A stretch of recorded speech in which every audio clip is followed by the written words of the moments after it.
आप एआईसीसी महासचिव का पद भी छोड़ दिए कि नहीं, मैं नहीं बनूंगा, छत्तीसगढ़ में ही रहूंगा।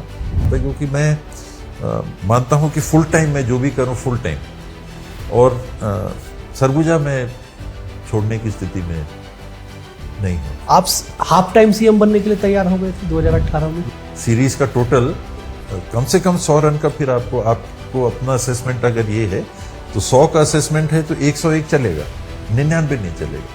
लेकिन सियासत में क्या मजबूरियां हो गई कि आपने अपमान का घूंट सह लिया? 2018 की सरकार में इस्तीफा दिया आपने मंत्रिमंडल से। कि मुझे लग रहा था कि मैं वहां अपनी जिम्मेदारी का निर्वहन नहीं कर पा रहा, तो मैंने उस विभाग की जिम्मेदारी को छोड़ दिया। सरगुजा का परिणाम चौंका गया। 23 में 14 के 14 बीजेपी को। ऐसा मूड स्विंग कैसे हो गया अचानक? कुछ हुआ होगा कि मैं भी नहीं जीत पाया खुद। 100 वोट से कम के अंदर से हारना कितनी तकलीफदायक बात। मुझे वैसी तकलीफ नहीं हुई, दुख इस बात का हुआ कि विश्वास नहीं ले पाई। गृह मंत्री विजय शर्मा कितना नंबर? 4 देंगे आप? लॉ एंड ऑर्डर पे सवाल उठाते आप? 4 तो फेल है करीब करीब। कांग्रेस के नेता एक्स्ट्रा एक्टिव दिखाई पड़ रहे हैं। हाँ, कांग्रेस में सब कुछ ठीक चल रहा है। हाँ ठीक ही है। 2028 में आपके नेतृत्व में चुनाव होगा। अभी ऐसी संभावना नहीं।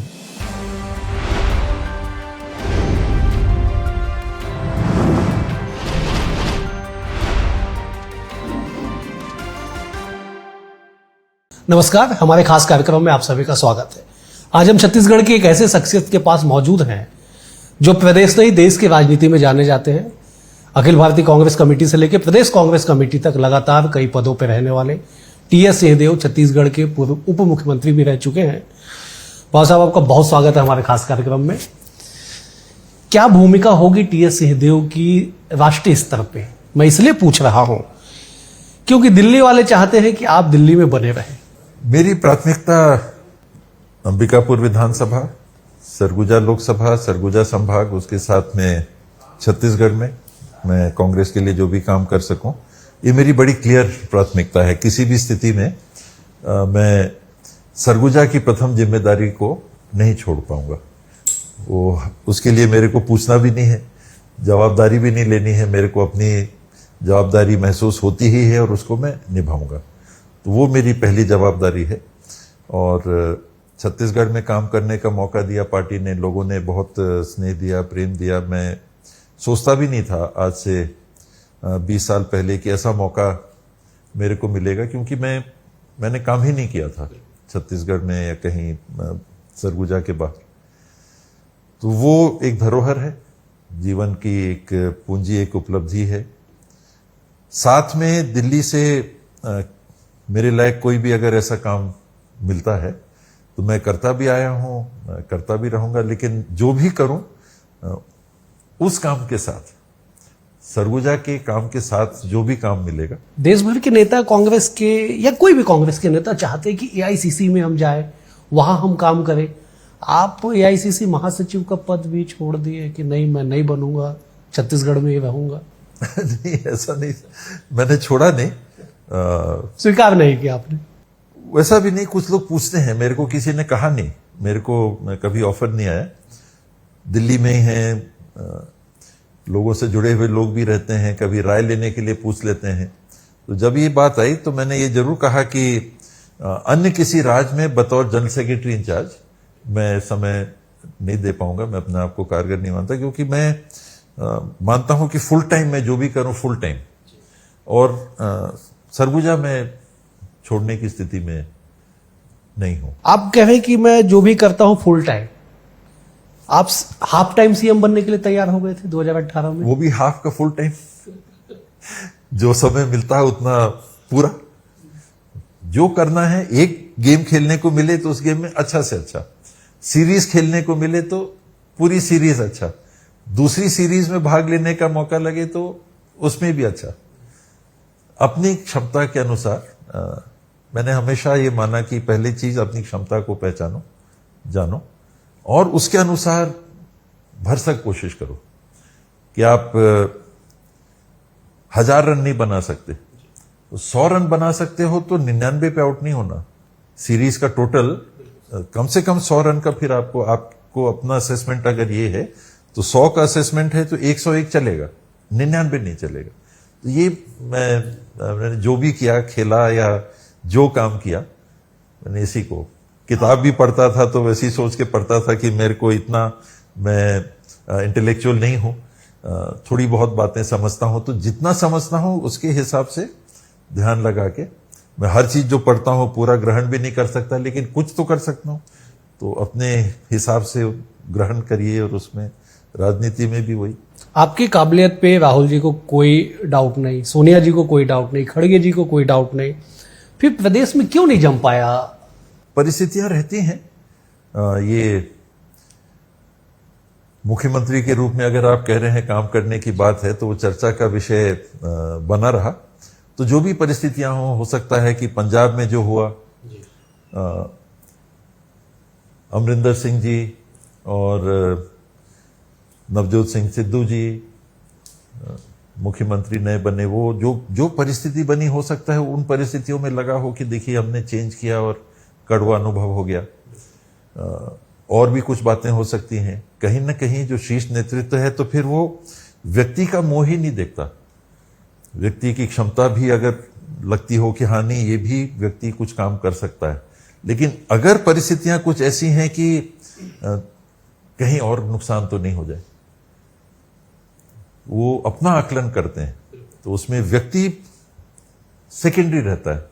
पूरी पिक्चर, पूरे कांग्रेस को देश भर के परिदृश्य में कहीं नुकसान तो नहीं हो जाएगा। मुझे लगता है कि वो वही समय था जब छत्तीसगढ़ की भी ये चर्चा चल रही थी, उसी बीच में पंजाब का कटु अनुभव पार्टी को हुआ।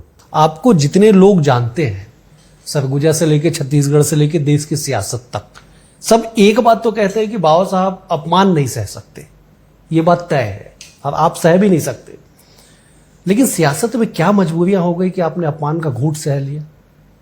कब? 2018 की सरकार में इस्तीफा दिया आपने मंत्रिमंडल से, एक विभाग से आपने। हाँ, तो वो एक विभाग के अंदर ऐसी परिस्थिति बनी कि मुझे लग रहा था कि मैं वहां अपनी जिम्मेदारी का निर्वहन नहीं कर पा रहा, तो मैंने उस विभाग की जिम्मेदारी को छोड़ दिया। उस समय भी लोगों ने कहा इस्तीफा देना था तो पूरे इस्तीफा दे देना था। बिल्कुल, मैं उसी और मेरा मकसद व्यक्तिगत आपने कहा बेइज्जती का या अपमान का, वही नहीं था।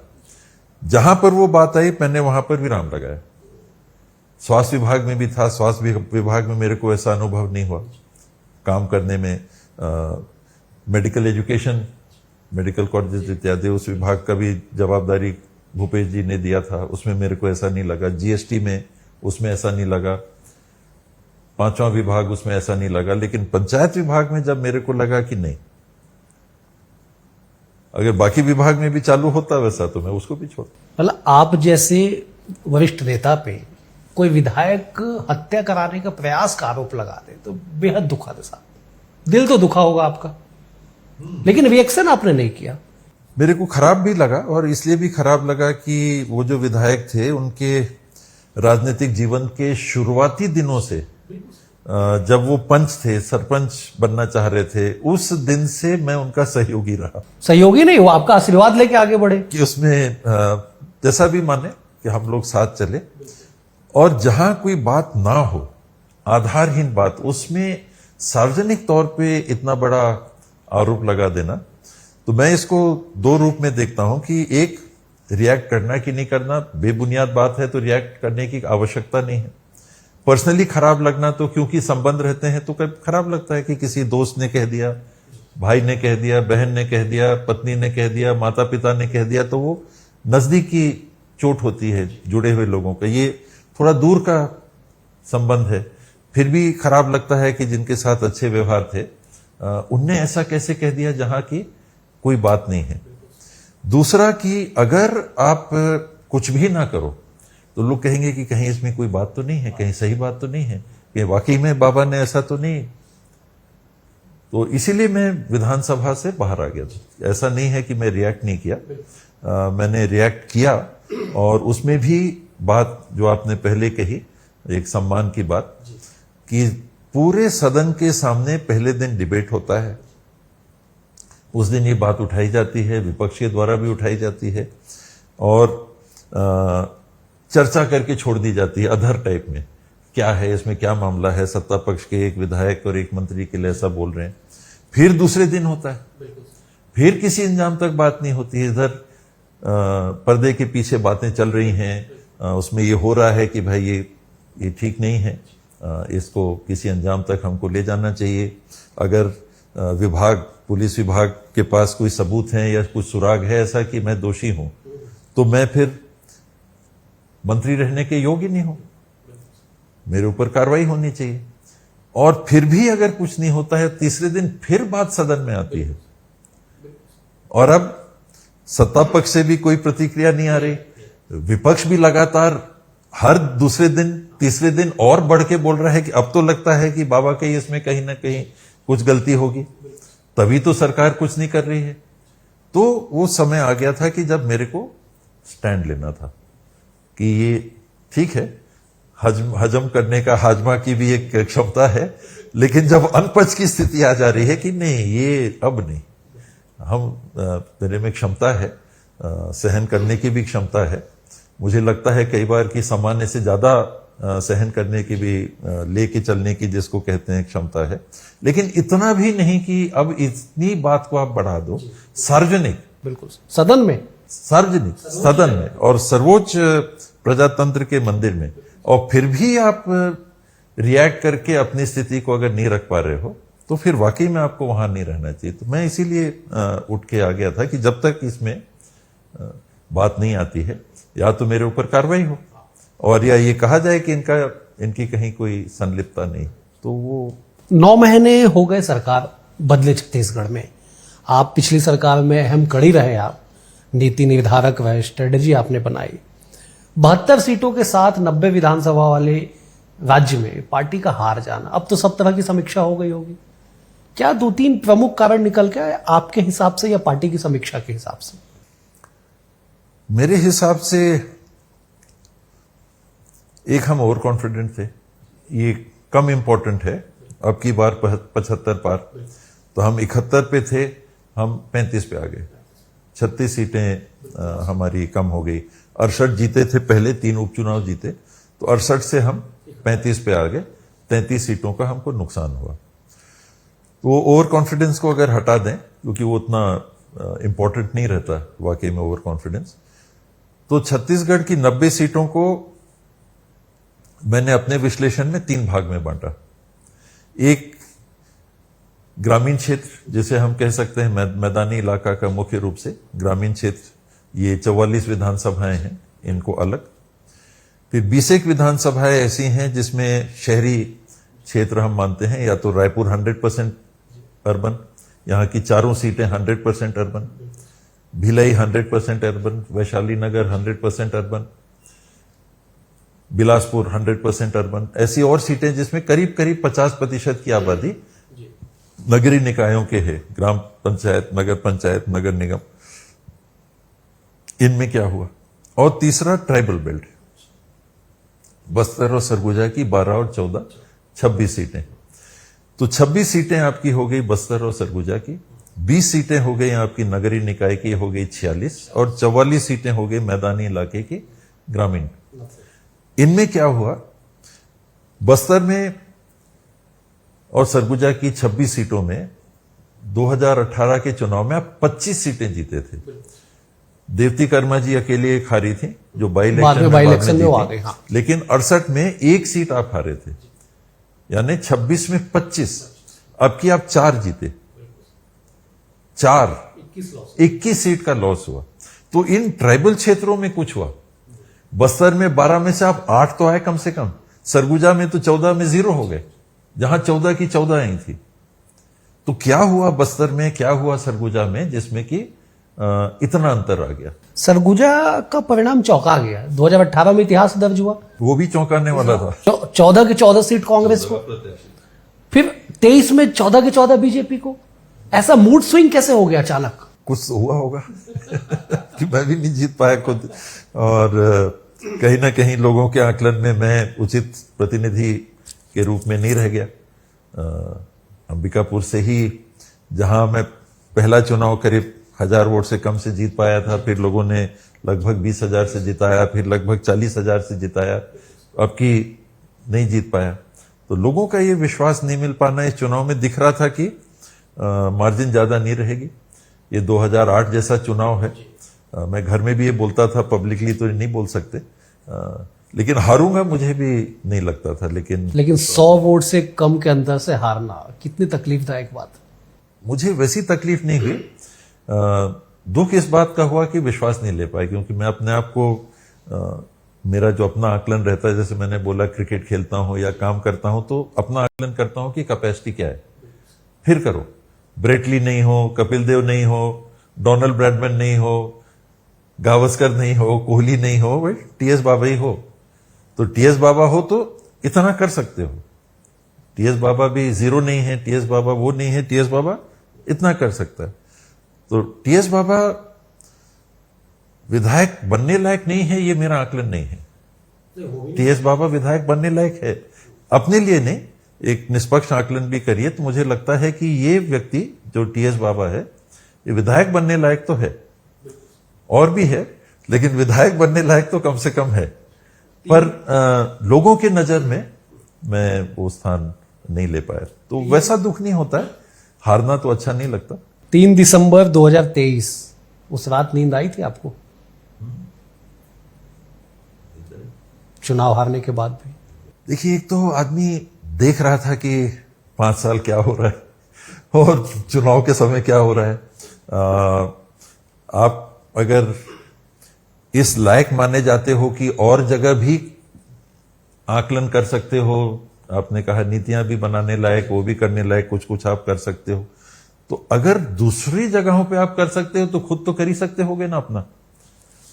तो उस नाते आंख बंद नहीं थी। मेरे को बिल्कुल दिख रहा था कि ये इलेक्शन टफ है, कि लगता है कि अपने मन में लगता है कि आदमी इतना बुरा तो नहीं है, विधायक लायक तो है, लोग समझेंगे कि मैं अगर नहीं रहा तो शायद कोरोना का बहुत गंभीर स्थिति था या विभाग की बातें रहती हैं, लेकिन लोगों के मन में कहीं ना कहीं ये भी बात है कि 2008 में लोग कहते थे कि नहीं हमको बड़ा अच्छा विधायक मिला, हम जब बुलाते हैं तो आ जाता है। तो 2008 से 2018 होते होते ये स्थिति बनी कि अब वो जब चाह रहे हैं कि टीएस बाबा, आज मैंने बताया कि अंबिकापुर से 4 किलोमीटर दूर एक व्यक्ति की मृत्यु हो गई, उल्टी दस्त से मृत्यु हो गई, तो मैं कल जाऊंगा, लेकिन आज अगर उनको कुछ चाहिए था तो मुझे वहां नहीं पाया। तो बाहर के कामों में ये स्थितियां भी कभी कभी बीच में आती हैं। हालांकि टीम है, सब है वहां देखरेख करने के लिए, लेकिन अगर नहीं, हमको तो टीएस बाबा के पास जाना। बिल्कुल। लोगों के मन में ये रहता है, वो संतुष्टि नहीं होती कि जब तक हम बाबा से नहीं बोल रहे तब तक कि नहीं हम, तो ये जो कमी है इसका सामना करना पड़ता है। अच्छा, हारे हुए प्रत्याशी या विपक्ष के विधायक, दोनों में बेहतर क्या है? विपक्ष में मैं अपने को हारा हुआ बड़ा नहीं कहना चाहिए, लेकिन मैं बहुत आराम महसूस कर रहा हूं फ्रैंकली। पता नहीं ऐसे महसूस हो रहा है कि नहीं। मैं सत्ता में अगर कांग्रेस आती और मैं हारता तो मेरे को तकलीफ होती, कि मुझे लगता है कि मेरे पास अभी और था मेरे में जो मैं दे सकता था अपने विभाग को। मैं फिर स्वास्थ्य विभाग मांगता पक्का, और भूपेश बनते नहीं, इस बार भी स्वास्थ्य विभाग ही मांगते हैं पक्का। सीएम नहीं बनते? सीएम बनता तो भी स्वास्थ्य विभाग लेता। 2013 का चुनाव, 2023 के चुनाव, उस दृष्टिकोण से एक ही है क्या? उस समय भी कुछ बड़े नेता हार गए और आप सत्ता में नहीं आ पाए, और 23 में भी यही हुआ कि बड़े नेता हार गए, आप सत्ता में नहीं आ पाए, कुछ इंटरनल समीकरण बिगड़ा था। रमन सिंह का इमेज देखिए 2008 और 13 के बीच में बढ़ा। 2008 रमन सिंह जी का चुनाव नहीं था, वो 2008 नहीं 2003 में वो पहली बार आए, तो वो रमन सिंह जी का चुनाव नहीं था। 2008 चाउरवाला बाबा का चुनाव हो गया। 2013 रमन सिंह अच्छे आदमी हैं, किसी का नुकसान नहीं किया, भला किया कि नहीं किया पता नहीं, नुकसान नहीं किया, एक अच्छी छवि के व्यक्ति। वो हम लोगों ने नान घोटाला और छत्तीसगढ़ का 36,000 करोड़ सब उठाया, लेकिन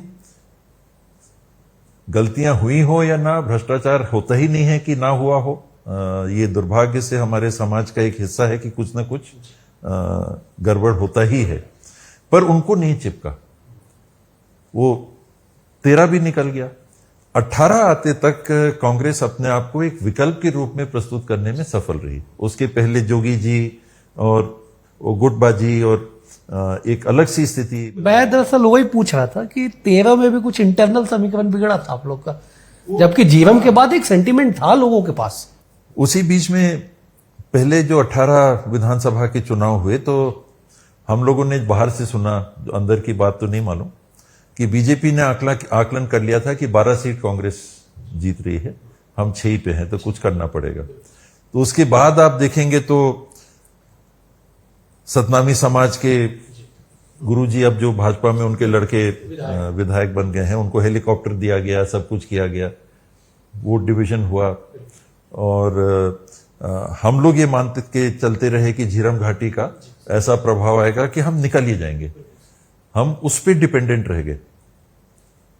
मेरा आकलन अगर आप पूछ रहे हैं तो जैसे आपने शुरू में पूछा कि अब की हार के कारण, तो ओवर कॉन्फिडेंस एक वो हो सकता है, लेकिन इधर ये था कि नहीं, इतनी बड़ी घटना हुई है और कांग्रेस के साथ कांग्रेस की लीडरशिप को इस तरह से मिटा दिया गया है, उनकी शहादत हुई है, जनता तो सपोर्ट करेगी ही। तो कहीं वो गैप रह गया होगा कि हम जुड़ नहीं पाए। घटना थी, भावना थी, लेकिन लोगों में और उस भावना को जोड़ने में हम कहीं ना कहीं वैसी सफलता हासिल नहीं कर पाए जो 18 में हासिल कर पाए। एक विकल्प के रूप में हम लोगों से जुड़ के उनके समक्ष इनको भी देखा जा सकता है, और ऐसे तरीके से देखा कि हमने नहीं सोचा था 68 सीटें आएंगी।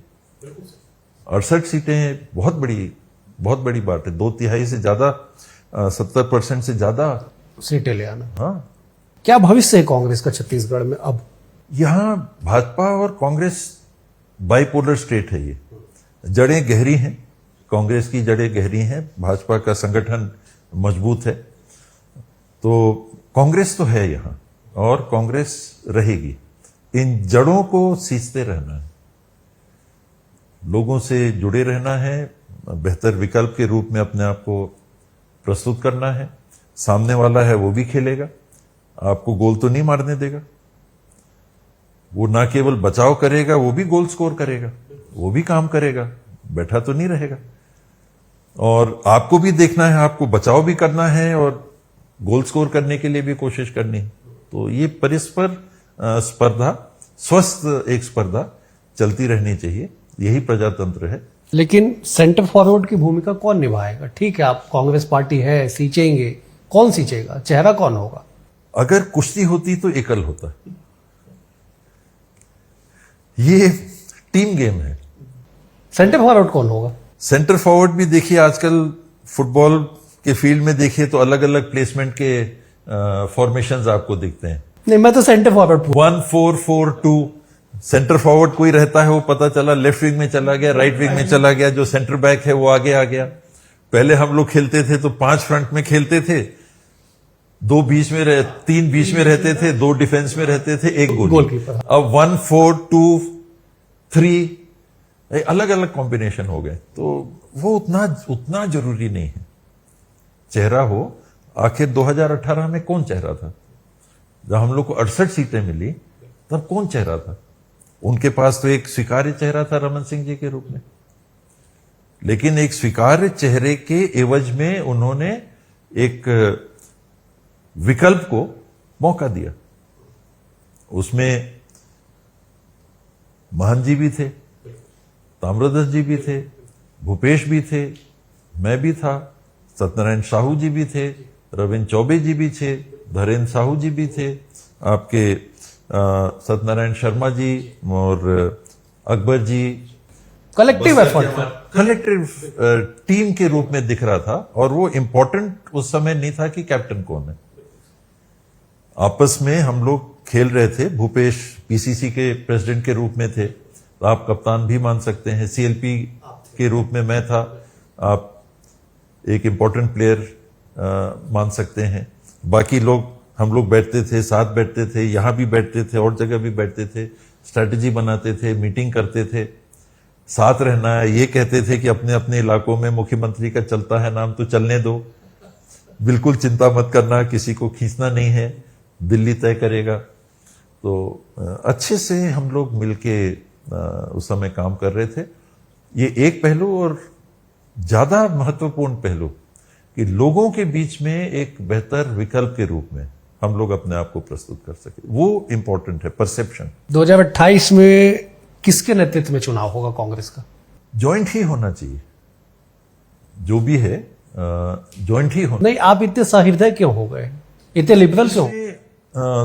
बातें देखिए कि अपवाद के रूप में आज कांग्रेस पार्टी अपना चीफ मिनिस्टर डिक्लेयर करके लड़ रही है। हरियाणा में चुनाव हो रहा है, चीफ मिनिस्टर कहां डिक्लेयर है अभी तक? कर्नाटक में चुनाव हुए, चीफ मिनिस्टर डिक्लेयर। तेलंगाना में चुनाव हुए, चीफ मिनिस्टर डिक्लेयर। कहां हुए? तो अपवाद के रूप में मुझे पंजाब का चुनाव याद है, अमरिंदर सिंह जी डिक्लेयर नहीं हुए थे और खत्म होते होते एक मंच से फिर राहुल जी ने कहा कि नहीं, ये चीफ मिनिस्टर के रूप में अमरिंदर सिंह जी रहे। आपको गुस्सा नहीं आता बाबा? कब गुस्सा आता था, अब उसको नियंत्रित करना सीख लिया है। कब से? कॉलेज से, स्कूल से निकले और कॉलेज में। मैंने असली में जीवन में अमिताभ बच्चन की भी पिक्चर देखी, एंग्री यंग मैन वाली, दीवार इवार इत्यादि, वो बस इधर, और थोड़ा बहुत पढ़ा भी और ये महसूस किया भी हम भारतीय या हिंदू धर्म ग्रंथों को पढ़ें तो उसमें हम कहीं कहीं क्या लिखा हुआ पढ़ते हैं कि क्या क्या चीज से हमको बचना चाहिए, काम, क्रोध, मोह माया, लोभ, मोह माया। तो वहां से ही ये बातें चली आ रही हैं। फिर आप देखते हो कि हम गुस्सा होते हैं, कभी कभी चल जाता है, कभी कभी उसका फायदा भी हो जाता है, लेकिन अक्सर मैं गुस्सा हो गया, खेल रहा हूं, किसी ने बाउंसर मारा, मेरे को लग गई, मैं गुस्सा आ गया, बल्ला घुमाया, बोल्ड हो जाऊंगा। आपको जीवन में अपने व्यवहार की शैली से सफल अगर होना है तो गुस्से में आपको सफलता मिलती है तो गुस्सा होइए, गाली गलौज करने से आपको सफलता मिलती है तो गाली गलौज करिए, वहां अपना स्थान ही नहीं है।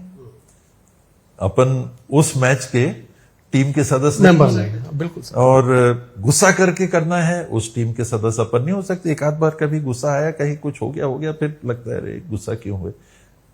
अगर मैं इतने दिन तक, देखिए आपने पूछा 2008 के चुनाव के बाद जब बहुत कम से मैं जीता तो करीब से करीब के जो साथी थे उन्होंने कहा बाबा आपको कुछ नहीं आता राजनीति, जशपुर जाइए, दिलीप सिंह जोजे से ट्रेनिंग लेके आइए। तो एक विचार रहता है कि बोल्ड होना चाहिए, ऐसा दिखना चाहिए, लोग वो पसंद करते हैं। मैं सुनता हूं, उसका आकलन करता हूं, फिर मैं देखता हूं कि मेरा आचरण तो ऐसा रहा, और मैं वो व्यक्ति हूं जो राजनीति भी पसंद नहीं करता था। अपना घर का काम देखना, बाकी देखना, बिजनेस देखना, लोगों से मिल रहे हैं, उठ रहे हैं, बैठ रहे हैं। राजनीति में आ गया, लोग मेरा स्वभाव देख रहे हैं, फिर मेरे को क्यों स्वीकार किया इस रूप में? वही लोग जिनके लिए आपको काम करना है कि जब तक गुस्सा नहीं करोगे, बोल्ड नहीं होगे तो हमारा काम नहीं करा पाओगे, वो तो ये देख रहे हैं ना कि काम हमारा करा, सहजता से भी हो सकता है। तो अगर सहजता से हो सकता है तो मैं क्यों गुस्सा हूं अगर वो मेरा स्वभाव नहीं है तो। जल्दी जल्दी रैपिड फायर अंदाज में 2-3 सवाल ले लेता हूं, आप जवाब दीजिएगा। सरकार को 9 महीने हो गए, 10 में कितना नंबर देंगे? 4। मुख्यमंत्री के तौर पे विष्णुदेव साय 10 में कितना नंबर? 4.5 5। गृह मंत्री विजय शर्मा कितना नंबर? 4 देंगे आप? लॉ एंड ऑर्डर पे सवाल उठाते आप? 4 तो फेल है करीब करीब। तो फिर तो सब फेल हो गए। वो मेरे यहाँ अभी मैंने डीजीपी साहब से बात की, एसपी साहब से बात की, वो पकड़ भी तो लिया। एक ड्राइवर को चाकू मार के रायपुर में, राजधानी में मृत्यु उनकी हो जाती है, तो कुछ तो ऐसा भी नहीं कि 0 दे दीजिए आप। यानी कह मैं सकता हूं 0, लेकिन अगर निष्पक्ष के नजदीक आकलन करना है तो कुछ तो काम हो रहे हैं ना। कांग्रेस 9 महीने में हाइपर एक्टिव हो गई। 9 महीने में कभी इतना जल्दी सरकार के खिलाफ मोर्चा नहीं खोला गया, मौका दिया। कांग्रेस के नेता एक्स्ट्रा एक्टिव दिखाई पड़ रहे हैं। हाँ, कांग्रेस में सब कुछ ठीक चल रहा है। हाँ ठीक ही है। अगले पीसीसी चीफ आप होंगे। अभी तो चीज नहीं हो रहा। 2028 में आपके नेतृत्व में चुनाव होगा। अभी ऐसी संभावना नहीं। देश में आप कोषाध्यक्ष बनेंगे, राष्ट्रीय कोषाध्यक्ष। बेहद शुक्रिया आपका समय देने के लिए। अगले अंक में एक और शख्सियत के साथ होगी मुलाकात, तब तक के लिए नमस्कार।